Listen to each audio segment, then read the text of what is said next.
That's why a lot of these celebrities that start these things, they can't keep up. You know, like the Meghan Markles. But you're the same. You're the same. Like, I know. Yeah. I know. Yeah. Like, guys, you don't got to do this.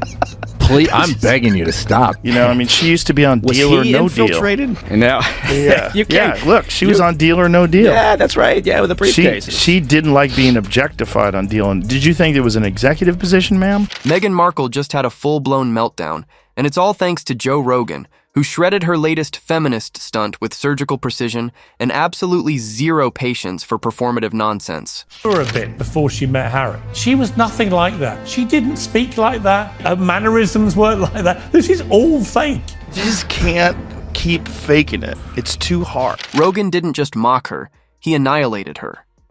With sarcasm, citations, and that signature no BS delivery, he dismantled her emotional theatrics and left no PR illusion standing. Isn't a tear in sight. It's an actor's trick. Now make yourself cry. Oh, I can do that so well. Oh my God, it's crazy. Wasn't there some speculation that she was on Epstein's yacht at one point in time? Now Meghan's breakdown is trending harder than her entire brand. Rogan's takedown wasn't just a critique, it was a cultural reset. He exposed her latest public performance for exactly what it was, a perfectly rehearsed emotional manipulation, and he brought receipts. Zoom in here and it says, with the compliments of Her Royal Highness. But they can't make money off the royal family. So why did you say yes to doing this show? Because it's you. It all started with Meghan's appearance on yet another podcast, tearfully describing the pressures of life. Rogan's response? One word: acting. He rolled the clip and let her hang herself with her own line. Oh, I can cry on command. Left eye, 3 seconds. Photos with her and Prince Andrew way back in the day when she was like in her early 20s. There's evidence that suggests that she went on Epstein's yacht at the same time as Prince Andrew. He played the quote. Then played her dramatic on-air breakdown. The breathless pauses, the tremble in her voice, the dainty dabbing of dry eyes, and not a single tear to be seen. Rogan called it like he saw it. A staged scene with no soul. Married for money. It's very clear she bagged the elephant. She was thrilled she became a, quote, princess. It's all bull. And in the tape, she's performing a sex act on him that's unbelievable. But he didn't stop there. Rogan went full roast mode, calling Meghan the first duchess to monetize her own misery. He tore into the whole performance as if it were an Emmy submission, except this time the role was wounded goddess turned lifestyle guru. Woman looks to me like a malignant narcissist. This woman has zero self-awareness. I love that your eyes are sparkling right now. You know, Meghan, how are you today? Which, by the way, I just have to say, yes. Enjoy them. I forgot to have fun. You're right. You're right. To Rogan, this wasn't vulnerability. It was branding. Meghan's entire media persona, he argued, hinges on a narrative of perpetual suffering. And when the tears are fake, the brand starts to crack. His audience didn't just laugh, they roared. Finally, someone said it. 2-hour podcast that I just had to sit through with Jamie Keen-Lima, who is also very cut off from the rest of the world. To Rogan, this wasn't vulnerability, it was branding. Meghan's entire media persona, he argued, hinges on a narrative of perpetual suffering. And when the tears are fake, the brand starts to crack. His audience didn't just laugh, they roared. Finally, someone said it. Look into Jamie's eyes. I feel like I am on some other cosmic level with her. I could see the light around her. She's infused with light. And the most tone-deaf part? Meghan's insistence that her problems are universal. Rogan skewered the absurdity. A woman in a $14 million Montecito mansion, with a full staff, streaming deals, and global influence, playing the oppressed underdog. Soho House Toronto, which is basically TIG headquarters for me. I write my stories here, I take my meetings here, and it's kind of amazing because all over the world, if I'm traveling, Soho House can still be home base. Now make yourself cry. Oh, I can do that so well. Oh my God, it's crazy. You're like, Meghan, 1 tear, left eye, go. Give me 3 seconds. That narrative might have flown in 2020, but now the public's not buying it. The act is stale, the message overplayed, and the contradictions impossible to ignore. Rogan laid it all out like a masterclass in media deconstruction. Saying, like, do you want to just do like cozies and no makeup? I like the idea of like, okay, great, let's let them see us. Nobody talks like that and nobody acts like that because that's weird behavior that we're seeing from both of these people. The result? Viral chaos. Clips of Rogan's takedown exploded across social media. Viewers reposted it with captions like, "Finally, someone said what we've all been thinking." Meghan's PR team allegedly scrambled to get the footage flagged, but by then, it was everywhere. Too late. The damage was done. That's weird behavior that we're seeing from both of these people if we're supposed to be thinking under the impression that they're being authentic. This wasn't just another podcast, it was a cultural breaking point. Meghan's signature blend of royal melancholy and curated self-pity ran headfirst into Joe Rogan's wall of unfiltered logic, and it shattered on impact. Rogan didn't need to shout. He didn't insult. He simply pointed to the obvious, and once he did, no one could unsee it. You'll be married forever? Yes.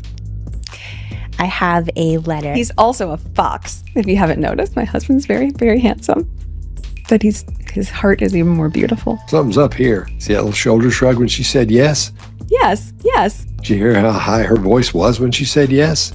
yes. When we're stressed, our larynx closes up a little bit and our voice tone gets a little bit higher. That's why the pitch of the S is so high. Crying on command became an instant meme.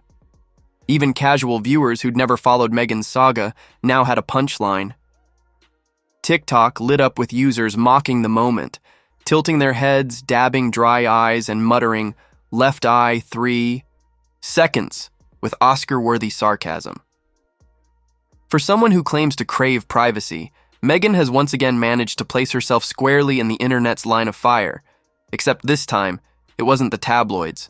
It was TikTok, Twitter, Reddit, and Rogan's massive mic. I go to bed almost every night. I email them. Wow. They will end up at one point in their life, maybe when they're 16 or when they're 18, that I say, here's an email that I've been keeping for you. Because that's really what you want when you're 18. 40,000 emails, Maureen, from your mother. These emails are so that when my children are of age, they can come to me and say, "Oh my God, you loved us so much. It's me, me, me." But Rogan didn't just call out a single fake cry. He exposed the formula. The wounded Duchess turned feminist icon, a narrative Meghan has sold again and again like a luxury candle with emotional branding. And suddenly the storyline didn't just feel overplayed. It felt fraudulent. Once the spell broke, so did the sympathy. The tears dried up. The audience moved on. And Meghan? She's still dabbing at tears that never really showed up. The compliments of Her Royal Highness, the Duchess of Sussex. That is a title that was stripped from her when she and Harry made their whole racism debacle and left the UK, left their royal duties, and moved to the US to bug all of us. She's using it in private with her friends. That's even weirder than if they were still trying to milk the titles in public. That is just like all the confirmation that I need that this woman is just obsessed with being a royal, that is all this was all about. What we're witnessing isn't a rebrand. It's a slow, very public unraveling. Meghan Markle's persona has warped over time, from relatable hustler to softly lit royal sage. And under constant scrutiny, the performance is beginning to buckle. People who knew her before the tiara are watching this new iteration with puzzled detachment, wondering, who is this whispering, ethereal figure of cosmic pain? Angry that she screwed the pooch by claiming racism and basically getting kicked out of the family. She just can't give up the HRH titles that quickly. Like, this is literally what she has always wanted. One former acquaintance put it bluntly in the Times UK, "She didn't talk like that. This Diana whisper she does now, that's new." And they weren't the only one raising eyebrows. Internet sleuths dug up old clips from her 2015 Today show and Larry King live appearances. The Meghan back then? Sharp, confident, pure LA ambition. No silk-voiced enlightenment, no royal mystique, just a savvy, camera-ready woman with a plan. A far cry from the Duchess floating through her truth these days. 2/3 of Brits are calling for Harry and Meghan to be stripped of their HRH titles. Now, the king can end this feud, but not by shaking hands with this treacherous little weasel, but by stripping him and his wife of the royal titles that they love to use for commercial gain without doing any of the work. By April 2020, a viral TikTok had already blown the lid off Meghan's transformation. The side-by-side comparison, one clip of her breezily ordering coffee with a California drawl, the other from her 2023 Variety Power of Women speech, where she speaks like she's narrating a slow-motion eulogy, racked up 8.2 million views. The caption? 2 women, 1 face. The comments were savage. One user quipped, "She didn't just get media training, she installed a whole new operating." Duplicitous, self-centered, vile, disloyal hypocrite. And it only gets more surreal.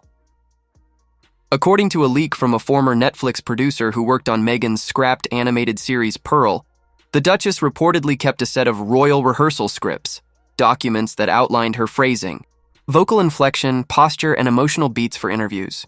Yes, scripts. Personalized, curated, and allegedly color-coded. Pretty much everybody, of course, as usual, other than himself, including his father, the king, who is currently, of course, suffering from cancer. Ultimately, this whole thing could be resolved through him, not necessarily by intervening, but by stepping aside, allowing the experts to do what is necessary. That same producer told The Telegraph in July 2023 that Meghan wasn't just invested in media polish, she was consumed by it. Camera angles, symmetrical framing, micro gestures, breath pacing. It was less preparation, more performance art. Meghan, it seems, wasn't just embodying royalty. She was directing the whole production, frame by frame, down to the blink. How much longer my father has. He won't speak to me because of this security stuff. Harry's digging an even bigger hole for himself here. Well, I think he's dug so deep now, he'll strike water any day now. Even her former Suits co-stars have taken notice. During a backstage chat at the 2023 Emmy FYC event, Patrick J. Adams was overheard telling a colleague, "It's like she found a new character and never dropped it," though he later walked back. The remark publicly, multiple crew members backed it up to Radar Online, saying Meghan's transformation post-2017 was so intense, they barely recognized her. Meghan's podcast has fallen off the charts. She's been criticized for the content. There are rumors that her As Ever launch wasn't as successful as she considered it. Critically, With Love Meghan was not a success. And then came the nickname, the Great Royal Method Actor. Coined by Spectator journalist Louise Perry in a blistering December 2023 editorial, it stuck. Her thesis?